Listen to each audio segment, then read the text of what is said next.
बिस्मिल्लाहिर्रहमानिर्रहीम। अल्लाह ताला ने मोमिनीन की कुछ निशानियां बयान की हैं। ईमान वालों की निशानी है कि वो ज़मीन पर आहिस्तगी के साथ बड़ी आजिज़ी से चलते हैं, यानी वो तकब्बुर के साथ जूते पटखाते हुए अकड़ कर नहीं चलते, बल्कि इस ज़मीन पे खुद को रब का गुलाम और बंदा समझते हुए आजिज़ी के साथ चलते हैं। ईमान वालों की दूसरी सिफ्त है कि जब कभी इनका जाहिलों से वास्ता पड़ता है, यानी ऐसे लोग जो बात मानने के लिए तैयार नहीं होते, तो इनको बस दूर से सलाम करते हैं और इनसे बहस में नहीं उलझते। अल्लाह ताला फरमाता है कि दीन के मामले में किसी पर जबर नहीं है। अल्लाह ताला ने हक को गुमराही से बिल्कुल अलग करके बयान कर दिया है। जिसकी मर्जी है कबूल करे और जिसकी मर्जी है इनकार कर दे। ईमान वालों की तीसरी सिफ्त है कि अल्लाह ताला फरमाता है कि रहमान के बंदे वो हैं जिनकी रातें अपने रब के हुजूर सजदे और कयाम में गुजरती हैं, यानी वो बंदे जो रातों में अपने रब को याद किए बगैर नहीं सोते। ईमान वालों की चौथी सिफ्त है कि वो लोग जो कहते हैं कि ए अल्लाह दोज़ख का अजाब हमसे फेर दे। बेशक दोज़ख का अजाब तो हमारे गले का फंदा है और हमारे ऊपर हर वक्त की लटकती हुई तलवार है, और बेशक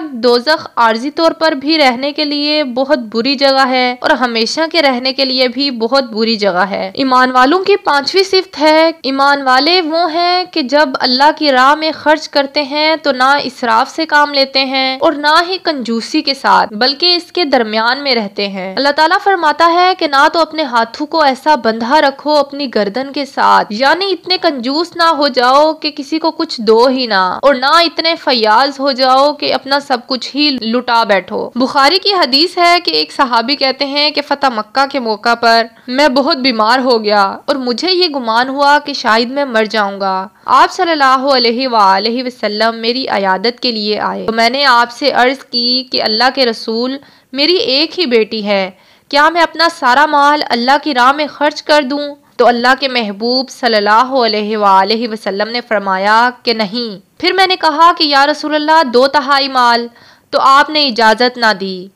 फिर मैंने कहा कि आधा माल, तो आप सल्लल्लाहु अलैहि वसल्लम ने फरमाया कि नहीं। मैंने कहा कि 1/3 माल मैं अल्लाह की राह में खर्च कर दूं, तो आप सल्लल्लाहु अलैहि वसल्लम ने बड़ी मुश्किल से 1/3 माल की वसीयत करने की इजाज़त दी, और फिर आपने फरमाया कि साद अपने वारसों के लिए माल छोड़कर मर, ये इससे बेहतर है कि तेरे मरने के बाद वो लोगों से मांगते फिरें। ईमान वालों की छठी सिफ्त है कि वो लोग अल्लाह के साथ किसी को दुआ के लिए नहीं पुकारते और अल्लाह के साथ किसी को शरीक नहीं ठहराते। अल्लाह ताला कुरान पाक में फरमाता है कि बताओ कौन है वो जो मुश्किल में घिरे हुए शख्स की फरियाद को सुनता है और इससे इसकी बुराई को दूर कर देता है। क्या अल्लाह के साथ कोई और इलाह भी है जो मुश्किल में घिरे हुए शख्स की परेशानी को दूर कर दे? ईमान वालों की 7वीं सिफ्त है कि वो कभी भी किसी जान को नाहक कत्ल नहीं करते। ईमान वालों की 8वीं सिफ्त है कि वो जिना नहीं करते, तो जो कोई भी ये हरकत करेगा तो अनकरीब इसका वबाल चख लेगा। ईमान वालों की 9वीं निशानी है कि वो लोग झूठी बात की कभी गवाही नहीं देते और ना किसी झूठी बात की तस्दीक करते हैं और सिर्फ सच्ची बात को मानते हैं। और कुरान पाक में आया है कि लानत अल्लाहि अलल काज़िबीन,